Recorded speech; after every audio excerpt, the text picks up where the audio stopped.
So let's go ahead and get started. My name is Rob Howard. I'm a program manager on the Office Developer Platform team. So I work on extensibility of our clients and services in Office. Those include things like Word, Excel, PowerPoint, but also things like SharePoint and Exchange. Today in particular, I'm going to focus on giving you guys an overview of the SharePoint app model, which is a new infrastructure that we debuted with SharePoint 2013. It's available both in Office 365 and SharePoint Online, as well as SharePoint On-Prem.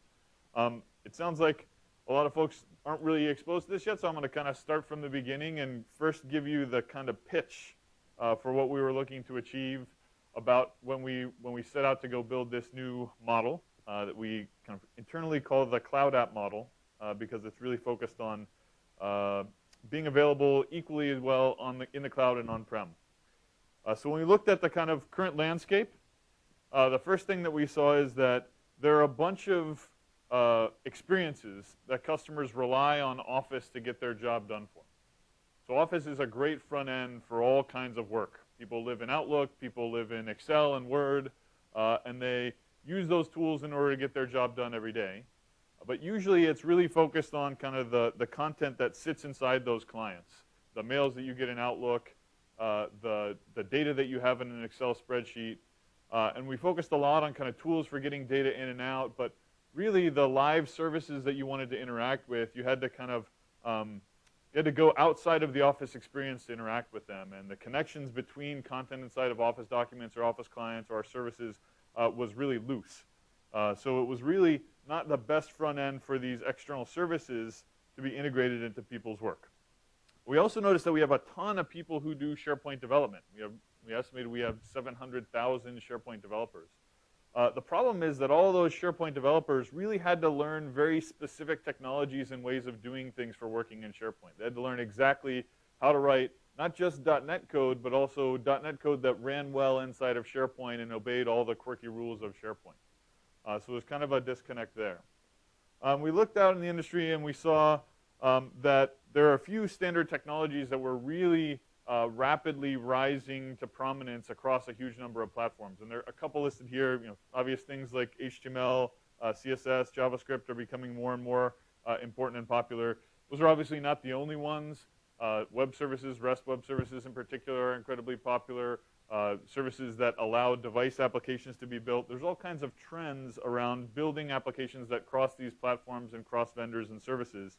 And they're becoming much more important in developers' lives. And we noticed that a huge number of companies, both internally and externally, are now creating these sort of service APIs, the service data that I said that's so hard to kind of find a place inside the Office experience that doesn't mesh well with the Office document, and that we really spend a lot of time trying to figure out how to import into and export out of Excel spreadsheets and all kinds of Office tools in order to make it useful for an information worker. So when we set out to address this, we kind of put down a few principles. One is that we really wanted to design first for the cloud. There are a ton of customers who have on-premises products today, but the definite trend and the growth is in the cloud. And so we wanted to first and foremost design a system that works really well in the cloud and can also work on-prem. The next is that we really wanted to have a consistent development platform, one that let people leverage the skills that they had and the knowledge that they had outside of the kind of specific Microsoft fiefdoms, like understanding the very intricate things about SharePoint in order to do some web development in SharePoint. We wanted people to be able to just say, hey, this is just web development, and I can just use the technologies that I know in order to develop against these services. And we wanted to give developers choice. We have a bunch of alternatives in Microsoft that we think are great alternatives for a bunch of different product categories across the board. We know that not every person chooses Microsoft solutions for every part of their work and for every solution that they need. So we wanted to make sure that first and foremost, the model allowed people to make the choices that they want in each different category, where they hosted their services, where their database is housed, what technologies they use for storage and persistence. All those things are things we wanted to preserve the choice for developers. So the result is what I'll kind of walk you guys through in a minute, which is this new concept of a cloud app, which sits inside of Office and sits inside of SharePoint and allows you to use Office and SharePoint in web technologies, using the same sorts of web standard technologies that you would build a website with or develop any other sort of web-based application with, but use them against Office documents, use them against services inside of SharePoint, and build very tightly coupled integration and experiences with both of those clients. And we did this in a way that has a kind of a flexible life cycle, and that these web applications can live independently of Office. We've got some very well-defined integration points, and then we created a whole bunch of life cycle moments for your web application. So we created things like a catalog where you can deploy internal applications that you intend for people within your company to use against their clients. We created a public store where you can go and sell these applications or distribute these applications for free to third-party users to integrate within their Office experience or within SharePoint experience. We created an infrastructure that allows you to do seamless upgrade, revocation, removal, addition, installation of these applications in really seamless ways that end users can manage and understand directly. So that's kind of the summary of what the new cloud app model is from a conceptual perspective, from a philosophical perspective. Really, the best way to kind of show you guys what a cloud app is to give you a couple of demos. And so I'm going to demo a couple of really simple cloud apps. The first one's going to be inside of SharePoint. So I'm going to go to a SharePoint site. Oh.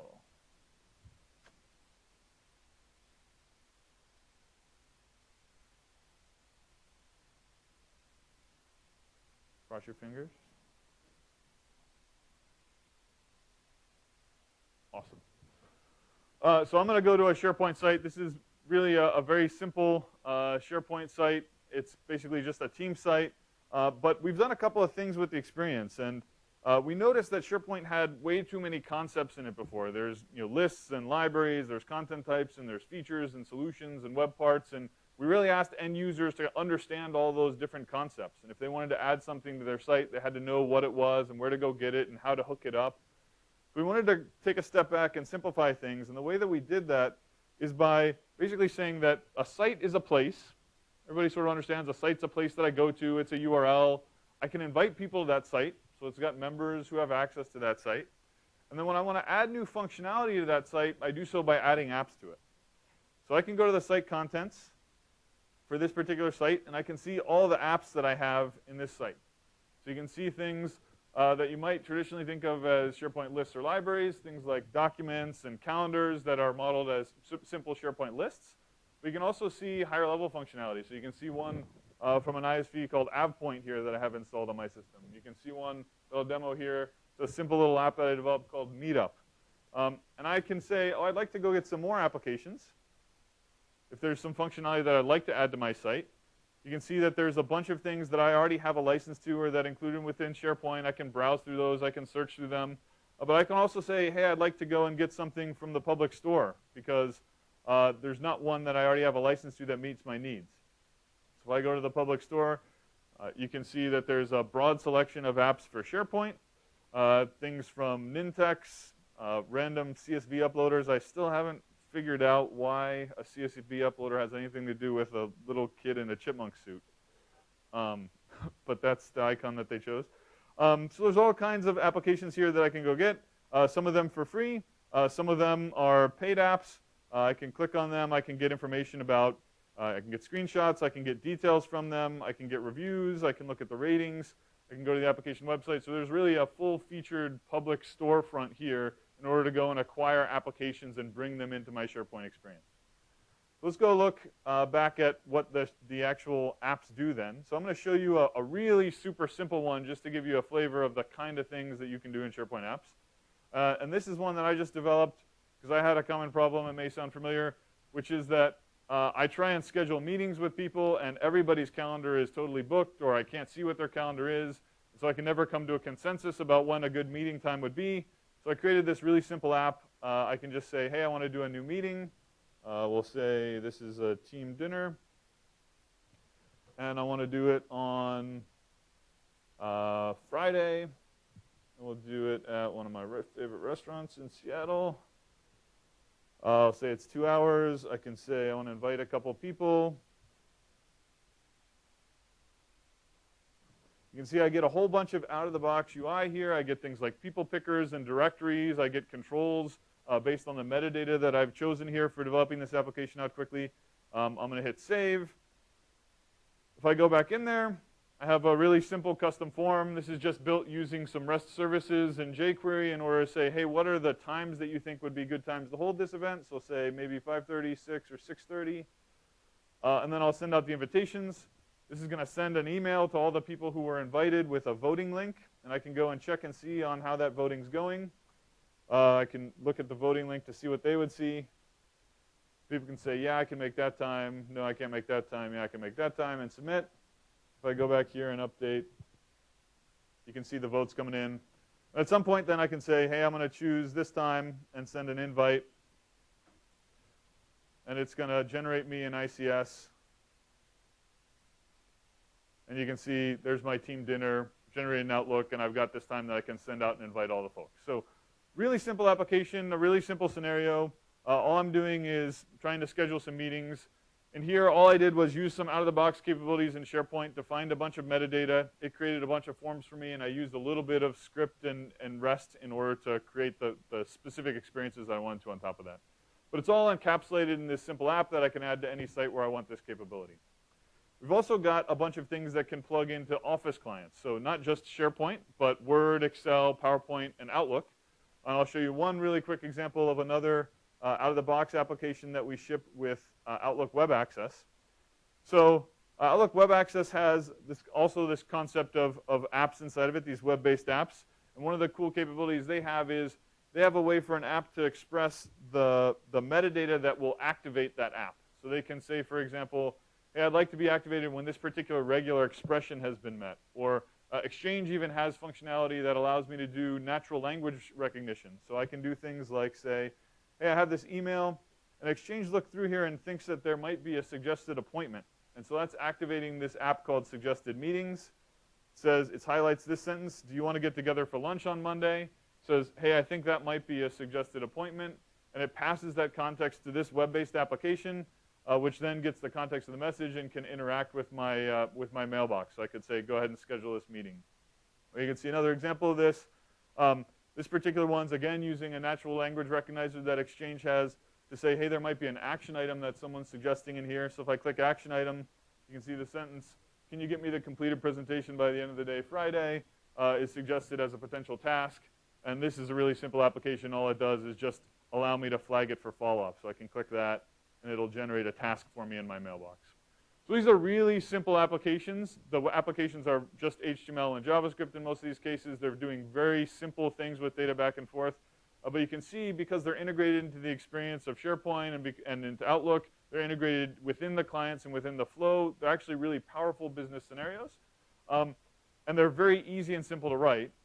If you think of how much more powerful they can be when you have a real web service behind this, when you have real data, when you have real IP, not just little things that have a button that says, go create me a task for this, then you can imagine a bunch more powerful scenarios on top of this infrastructure.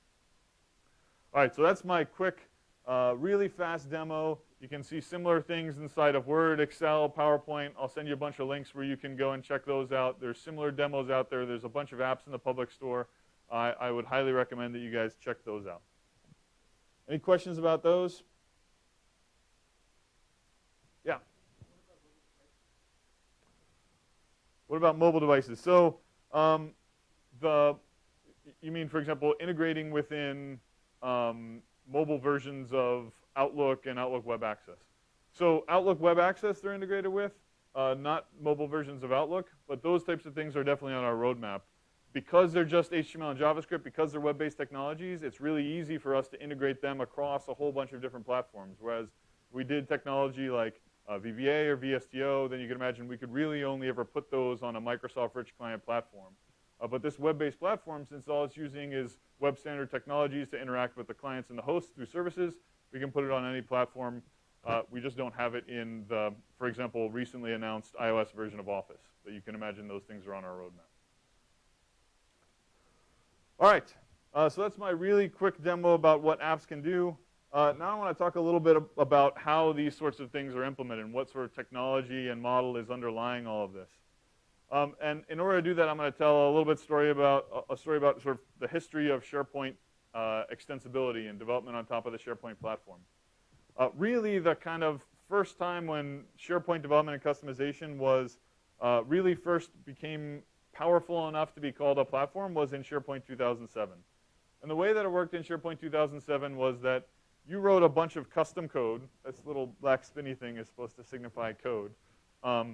And that custom code had to be of a very specific type. It was always .NET code, and it had to implement some very specific classes, things like web part classes or event receivers, and it had to run in these very specific holes that we allowed code to run in within the SharePoint framework. And when it ran directly in proc with SharePoint, directly in the same IIS process, the same W3WP process where everything else was running inside of SharePoint. So if it had a bug, if it crashed, if it used a lot of resources or memory, then it would mean that the entire SharePoint server would suffer from those same problems. So it became very unstable for customers who created bad customizations. A lot of times when we go into customer environments and look and see what was causing a problem that they were complaining about, 95% of the time it was some sort of customization that was actually doing the problem. And this model is totally untenable in something like Office 365, where it's a multi-tenanted environment. So there's more than one customer running in that process. And if you cause a problem for your own code, it means you're also causing problems for all the other customers hosted on that same hardware. So in 2010, we worked on this new infrastructure, really cool infrastructure. I'm a little bit biased because I worked on it, but it's called the Sandbox. And in principle, it's a really cool idea. It's basically, hey, we're going to go and create this safe place, this separate process that's on our servers. So we're hosting it inside of our SharePoint farms, but it's heavily restricted. And we put a bunch of gates around it in order to make sure that it doesn't have an effect on the other customers running in that farm, in order to make sure it's not doing anything dangerous or using too many farm resources. So we measure all of its usage. We monitor what it's doing. We restrict the APIs that it's calling. We'll kill it if we think it's kind of out of control. And in practice, all of those restrictions that I just mentioned made it really difficult to actually code up anything useful or valuable. And it still required you to sort of force yourself into all these SharePointisms and write in the exact technologies and deployment mechanisms that we allowed within SharePoint. So really, you couldn't do anything fully featured or useful with this model. When you go and tried to make a call to an external web service, which would be a really common thing to go and do, that would be blocked. If you tried to use even things like reflection in the .NET framework, we'd block that because we don't think it's quite safe. We can't quite protect the rest of SharePoint from it. If your operation tried to go beyond one site collection in SharePoint, then we would block you. So the Sandbox, while in principle is kind of a cool model, in practice really didn't help many people in most of their interesting scenarios. So that's where this new cloud op model comes from. It's in response to all that feedback and all of the problems that we saw with the Sandbox model, and it's really about sort of creating as much flexibility and choice on the developer side as possible. So what we did was we basically took this Sandbox, this custom code that's running here, and we said, hey, you know, we could make this more full-featured. We could reduce the restrictions. We could make it easier to run whatever code you want. Really, the best we could ever hope to do is match other web servers out there. We could match what, say, Azure does in their hosting, or match what IIS does in their hosting, or match what you can do on LAMP. So we said, what if we actually, instead of really focused on making this Sandbox great, what if we moved it out? And we said, hey, you can actually put your custom code on whatever box you want. You can run it wherever you want to run it, on whatever technology you want to run it. If you want to write it in PHP, you want to run it on Amazon EC2, I hope you don't make that choice, but if you want to, you can. It's part of that developer choice. We've done a bunch of things that make it even better when you choose Azure, when you run on .NET. But any technology, any web technology is capable of running this server here. And we really focus then on the connection between this remote server and SharePoint. And we introduced a new set of APIs and a bunch of new auth mechanisms that allow you to act against SharePoint from this remote server even more capably than you could when you were, say, inside the Sandbox on the local box. So we have a new API structure. We call that _API, and I'll tell you a little bit about that in just a minute. And then we allow OAuth here from this server in order to call into SharePoint on behalf of the user of your application and interact with SharePoint services through that _API. All of the _API capabilities that we have, so I'm going to talk about a ton of different things that we've exposed and functionality within SharePoint that we've made available to these applications running on this web server. It's also available to rich clients and to script running inside the browser. So if you're building a device application, if you're building an iOS application, an Android app, if you're building a Windows Phone app, if you're building a Win32 client, you can take advantage of these same APIs. If you're building script that's running in the browser and all you'd want to do is code against these services in order to make simple web pages and forms, like I did in that little Meetup app, then you can do the exact same thing there. Just write a little bit of script, write a little bit of HTML, and call this in order to interact with list items inside of SharePoint. Does that high-level model make sense? Any questions about that before I go into some details? Cool. OK, so I'll talk about underscore API for a second, which is that new set of APIs that's really intended to allow applications that are running on remote servers or are running on remote devices or in web pages to interact with SharePoint and more capably than you could even within things like the sandbox, or in many cases within fully trusted code running on the web front ends, more capably interact with and take advantage of the capabilities of SharePoint in your custom applications. Underscore API is actually a pretty huge set of APIs. Some of these numbers actually are pretty out of date. We've got like 1,200 different classes and 6,000 members in these APIs. The numbers probably aren't as impressive as I'll talk about the exact functionality that's available in this thing in a minute. It's available for all kinds of different technologies. We've got client libraries and SDKs for things like .NET and for JavaScript and for things that are available in Windows 8 and WinPhone. But we've also got an OData projection. So for those of you guys who are familiar with OData, OData is a standard on top of REST. So basically what we're talking about here is we've got REST projections for all of the APIs that are inside of SharePoint, which effectively means you can call them from any client that can make an HTTP request. We use OAuth in order to authenticate these calls, so I'll talk about that in a little bit too. And it works fully on both SharePoint Online and Office 365, as well as on-prem products. So this API, there's not the, hey, this part's available here but not here. This is one API that's available symmetrically both on-prem and online in public and private clouds.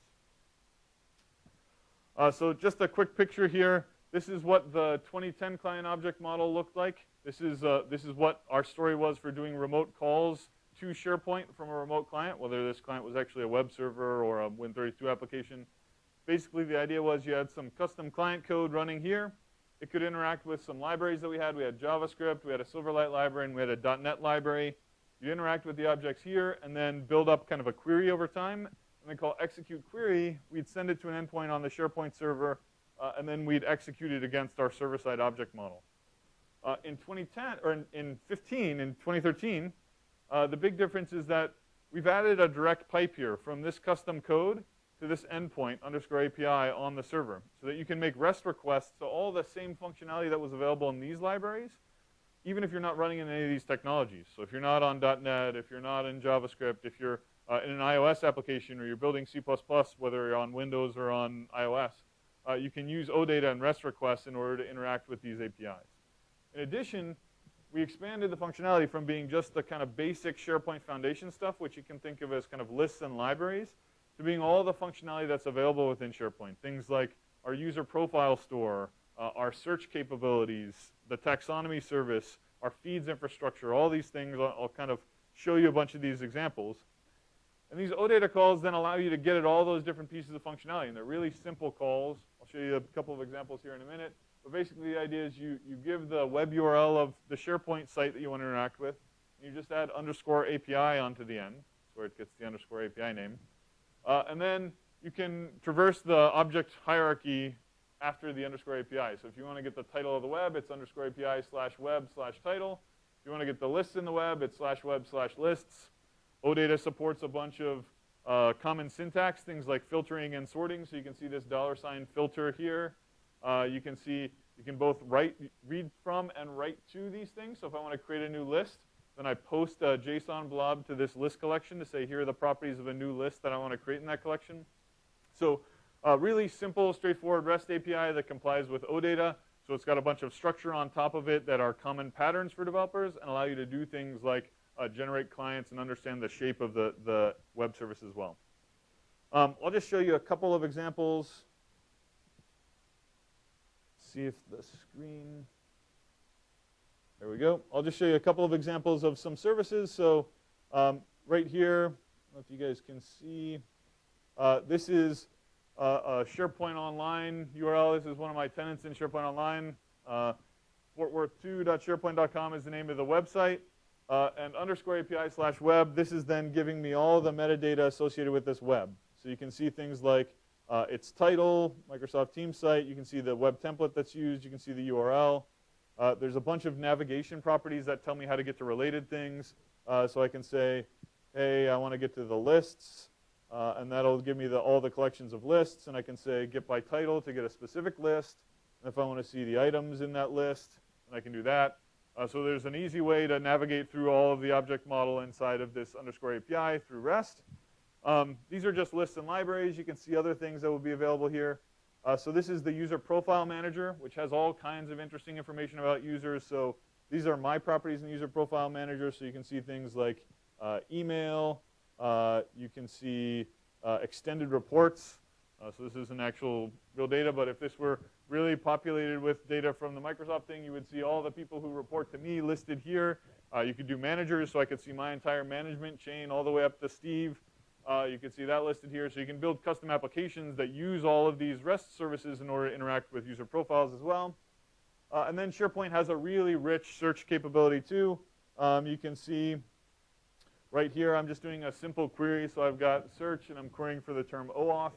The metadata that I get back is really rich. It tells me not only the actual search results itself, but it tells me about things like the pivots that I can do on the results in order to dive down into specific things, or only look at Word documents, or only look at people. So the entire metadata that powers the SharePoint search experience out of box is available through these services as well. All right, so those are a few examples of our simple APIs. I'm actually going to also go ahead and show you a couple of examples of kind of more advanced applications. So this application is one called SharePoint Connect. It's a little bit more advanced, but in principle, it's actually a really simple application. And all it does is it integrates with this newsfeed capability that we have in SharePoint. So this newsfeed is a new kind of workplace social capability that is in 2013 that allows you to do basic social interactions like you'd expect. So I can just type in words here and post them. I can do things like @mention people, and it will send them notifications that they've been mentioned. I can do things like have a hashtag, and it will resolve to keywords that people can follow. All the normal things that you would really expect from a really basic social integration infrastructure. But one of the other things that's really cool about it is that it also integrates with all the workloads of SharePoint. So I can do things like not only follow people or hashtags, but I can follow a SharePoint site, or I can follow a SharePoint document, and I can get notifications when that document gets updated. So if I'm working with working with someone on a Word document, or I'm watching a Word document or a presentation develop, and I want to get notifications pushed to me about how, hey, a new version has been uploaded, or so-and-so just saved a new version of this document or added a new document to this site, I can subscribe to that and have it in that same feed. So all the different workloads of SharePoint are really pushing information into this one place. And custom applications can do the same thing. So I got a really basic custom application here. It's called SharePoint Connect. I'll go ahead and kick it off. If I look inside of Visual Studio, all it is kind of two pieces. One is this SharePoint app part. That's actually just a manifest and an icon that registers it with SharePoint, establishes the OAuth identity and things like that. Log in here. And then the other piece is actually just an ASP.NET web application. So this is just a random ASP.NET web application. This is an ASP.NET Forms application. I could also use ASP.NET MVC. I could use whatever I want to do. I could write this in PHP. And all it is a basic website that is going to use OAuth to talk back to SharePoint, and it's going to post links that I want to share with people on my feed. But because this is running outside of SharePoint, I can do all kinds of fancy stuff. Like I could say, hey, I don't want to just post a link to the feed. I'd actually really like to, when I get a link that I'm about to post, launch a web browser control. Because right now I have no restrictions on what I can do, right? I'm on my own server. I can launch a web browser control. I can send that web browser control to the URL, and I can take a screenshot of that URL, save it as a bitmap, and then post that bitmap along with the comment and the link to the feed. So I can do all kinds of crazy stuff because I have the full flexibility of whatever web platform that I'm on. The other thing that I'll show you is that basically I've launched it here. This is the web page for Office 365 Connect. You can see there are a couple different ways to use it. There's a link you can use. There's a way that you can get an embed code. If I just click the link, it's going to pop up a comment box. So I can say my comment here. And what you'll see is that when I hit post, it's actually going to hit that breakpoint that I just set. So this is a web application that's running locally on my local host. It was deployed to a SharePoint farm, to a SharePoint server that's actually running in Office 365. All these demos are against Office 365. I think it's actually in the Amsterdam data center even. And you can see that I can break through here. I can see what the link title is. So this is just the Office 365 Connect web page. I can see the href for the link. I can see the comment. So I can do sort of debugging that I would expect to be able to. I can hit continue on, and then it's going to actually go and post that to my feed. I could do other things, like I could say, hey, I want to actually use this application to share other things. So I can right-click on the link and add it to my favorites. I may already have it there. And I could go to a website and I could say, hey, there's an article on Engadget about this new cloud app model. So I actually want to go and share that with my team. So I can say, hey, check this out. And hit post. It's actually going to give me a little warning because I'm going across the internet zone boundary, but save. And then I could do something like if I were a huge Italian soccer fan. Sorry, just going to check the score real quick. Come on. What's the score?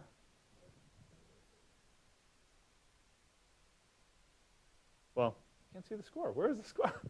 All right, well, I can save this. I can post this one too. Where is the score?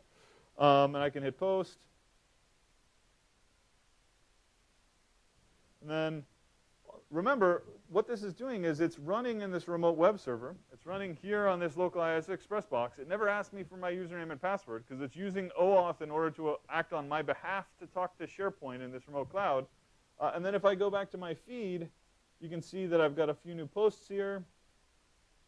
And you can see the screenshots. You can see my comments. You can see the link. You can see the screenshot of the item that I posted. So it did the whole thing. You know that it knows who I am, right, because it's posted to my feed, posted to Rob's feed. It also knows who the application is. So you can see it's posted a few seconds ago via SharePoint Connect. So we're actually using OAuth to authenticate both the application and the user when it calls into SharePoint. And that's that new authentication and authorization infrastructure that I talked about that allows that remote web service to talk to SharePoint through _ API on my behalf. Cool. Okay. Yeah, questions?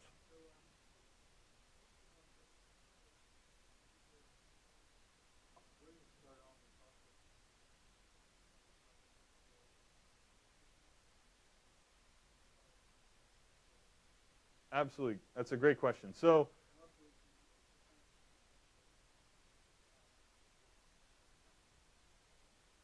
yeah, great question. So the question is, basically tell me more details about OAuth. How does the flow start? What are the different scopes that apps can request? Do they get all, or can they get smaller portions of access? Are there refresh tokens so it can interact with users when they're offline? All sorts of stuff like that. Just trying to be mindful of the time I have and see. So I have about, what do I have, 10 minutes? 12 minutes, okay. So I think if people don't mind, I can spend the rest of the time on OAuth, and I can go into detail on OAuth unless there's something else people are really burning to hear. Okay, awesome. I'll go on OAuth. So just real quick, I'll show you a couple things. So I'm going to go into the app manifest designer. This is the manifest designer for my SharePoint app. I can go to the permissions node, and I can specify the different pieces of information that I want access to. So I can do things like I want access to an entire site collection, or to a tenant, or to a specific web, or to just a specific feature like the taxonomy feature, or I want to a project server feature. So there's a bunch of different scopes that I can request access to, and I can request different rights within those. I can say I just want read, or I just want write, or in the case of search, so in the case of search, there's one that allows me to query ignoring the user principals identity. So there's a bunch of different scopes and rights that allow me to really pinpoint exactly the access that my application needs. And then when I deploy that application, the user is going to get a prompt that says, do you trust this application to have those rights? So that generates some XML. And if I go back to my team site and I find a random app to add, let's go find that CSV thing with the crazy chipmunk guy. Oh, it was in the store. Well, I don't have to go buy it. Let's do something that's free. Okay, so I'm going to add this world clock and weather app. So you can see I've got this do you trust world clock and weather. It's going to read items in this site and access basic information about the users of the site. That's generated from those permissions that I requested in that manifest. Now, in terms of how the token is bootstrapped and whether I get refresh tokens and OAuth tokens, I've got a bunch of slides that are starting here. So let me.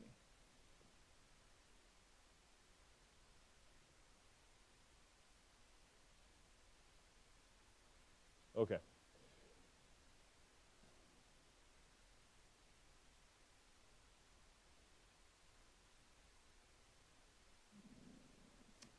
Trying to think what the most useful thing is going to be. I'll go through the context token piece. Okay, so this is the way, yeah.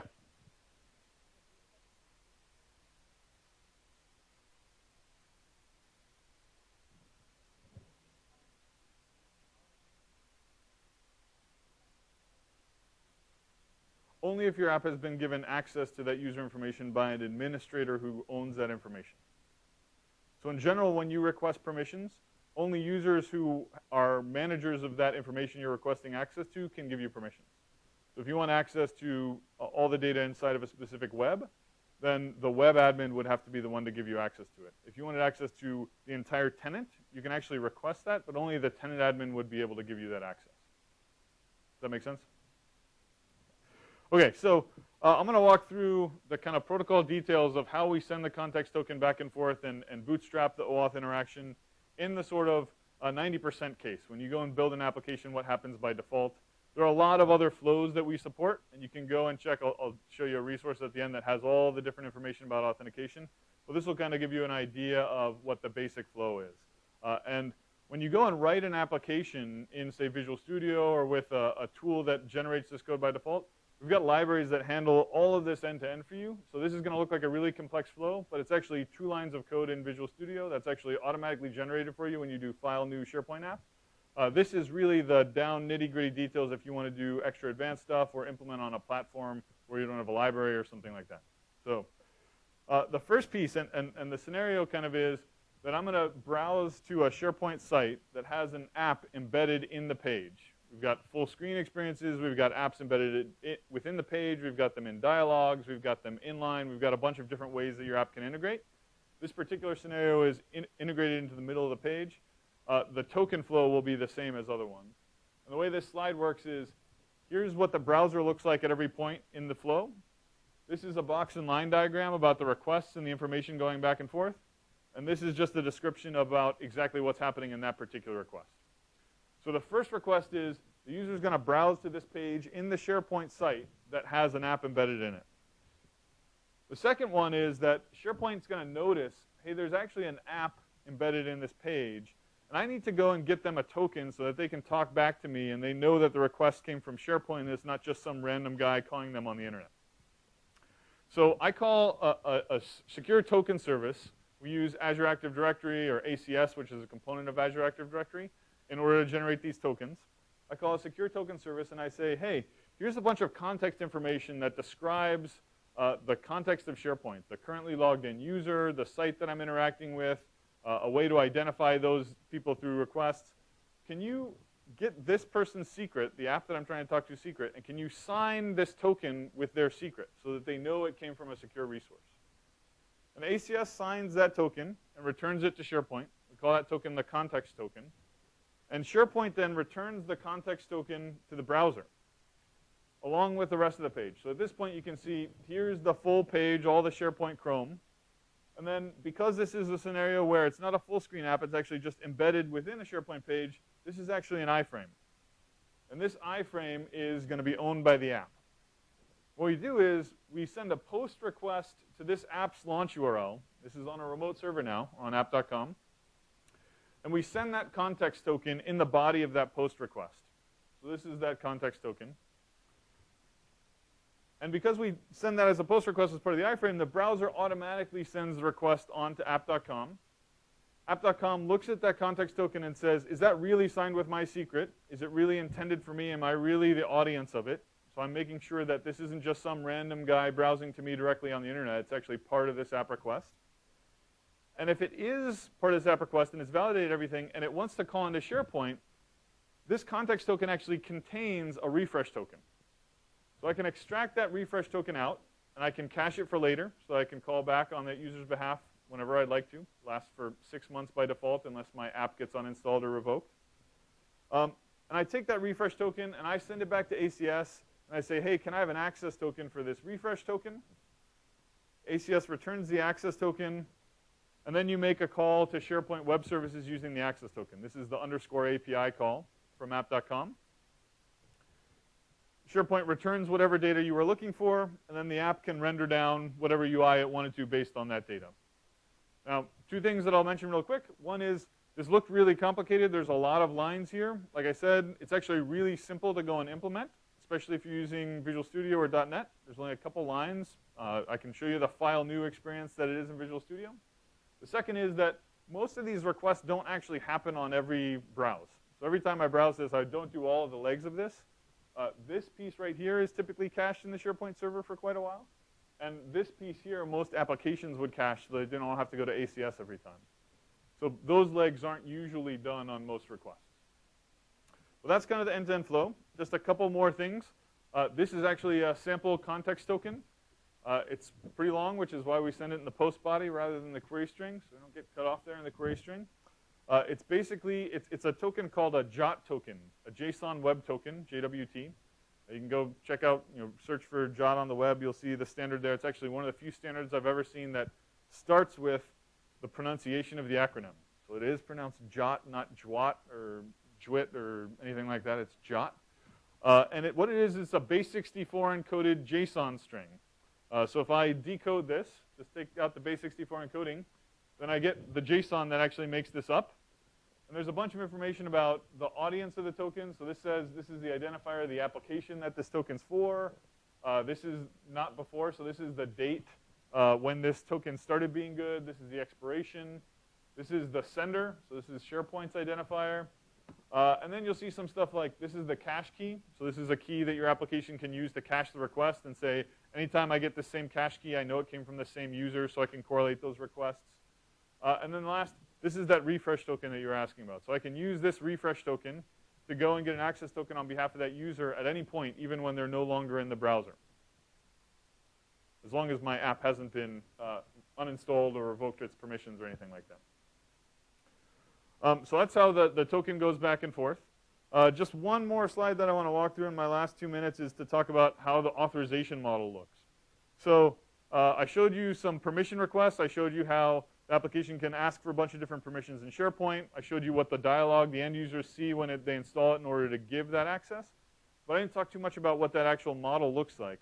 And basically the idea is that apps now have an identity that's distinct from the users using them. So you saw when that app posted to my feed, you saw it was posted on behalf, it was posted by SharePoint Connect on Rob Howard's behalf, right? So SharePoint actually knew the identity of the application distinctly from Rob Howard being the user. And then access is still based on that same notion of a grant or an ACL. So I, as Rob Howard, have some access inside of SharePoint. There's some documents I have access to, others that I don't have access to. The application now also has the same sort of description. There's some documents it has access to, others that it doesn't have access to. And we use those grants together with the scopes and rights of those applications in order to decide whether any call should succeed. And in particular, there are 3 different policies that we apply depending on the situation. And these are kind of allow you to do a bunch of really powerful things from an application perspective. The first one is a user-only call. So this will be when I'm inside the SharePoint browser and I'm interacting with SharePoint directly without any apps. There's no web server in between. I'm not using a device app. There's no app authentication along the way. When that happens, that request is done using the user-only policy. So as long as I, as a user, have access, it will succeed. There's also the app plus user, which is what you saw with SharePoint Connect, where it was making the request on my behalf as SharePoint Connect. And in that case, both the app and the user have to have access, and the call will only succeed if both get access. And the last one to call out here is what we call app only. And we have a way, basically, for an application to say, hey, for this call, I understand that the current user may not have access to do something, but I want to elevate my privileges and use this app-only policy to do something that the user may not be able to do. So this is useful for scenarios like expense reports when I wouldn't want an end user to be able to approve their own expense report, but I want the app to be able to do it when the user's running that app if certain conditions are met. So that's the app-only policy. So a lot of really powerful things with this authorization authentication model, together with all the APIs that we created, allow you to create these really flexible applications across remote web servers and devices and script running in the browser. So that's my really quick pitch on apps for SharePoint. I think we're just out of time now. As the next person is setting up, I will take some more questions if people have them. Hope that was a helpful introduction. The one last thing that I'll show, and I hope you'll check it out from the slides, is there's some additional resources, and the primary one to go and look at is dev.office.com. If you want more information about developing apps for SharePoint and apps for Office, just go to dev.office.com. You can register for development there. You can go get a free trial tenant that gives you a tenant in Office 365 and all the tools you need to go and develop applications. All right, thanks very much.